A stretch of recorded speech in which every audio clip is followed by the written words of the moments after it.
Questions for reflection. In today's first reading, Paul talks about what it is to be a Christian, how our faith in Christ should change our day-to-day behavior. Sadly, there are too many Christians who live as though they don't really believe in God. Their day-to-day behavior is no different than that of a person who does not know Jesus Christ.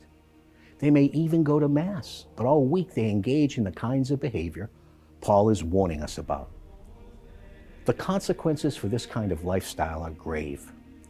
Worse yet, these people can cause others to sin, and their behavior can discourage some from seeking Christ.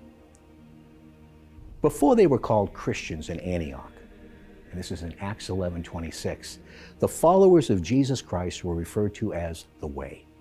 The Apostle Paul wrote of having persecuted this way prior to encountering the risen Lord on the road to Damascus. You can read that in Acts 22. The expression "the way" discloses the self-understanding of the early Christians. They believed, proclaimed, and lived their Christian faith as a new way of being human. Our relationship with Jesus Christ and membership in His body, the church, is meant to be experienced in the same way.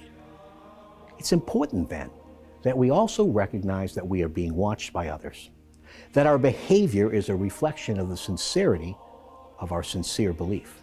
And if we are sincere in our belief in Christ, then we should live and act differently from those who reject Him or act as though He is irrelevant. Our responsorial psalm contains a profoundly important line. God's kingship lasts from age to age. His reign lasts forever. Indeed, throughout all of recorded history, many secular rulers and reigns have come and gone. But God's reign is forever. It simply takes the eyes of living faith, as David had, to recognize His reign and to live differently under His reign. David had that kind of faith. Do we? Today we hear a portion of the Sermon on the Plain from the Gospel of St. Luke. If it sounds familiar, it's because many of Jesus' words are the same as the Sermon on the Mount in St. Matthew. The sermon speaks to several fundamental truths at the heart of Christian teaching. One is that our fulfillment is ultimately in heaven, not on earth. Because of this, we should not obsess over the things of this world. Instead of storing up wealth we can never use, we ought to look after the needs of one another. Instead of using our talents for our own selfish ends, we should put them to work for the Lord. This is another important truth.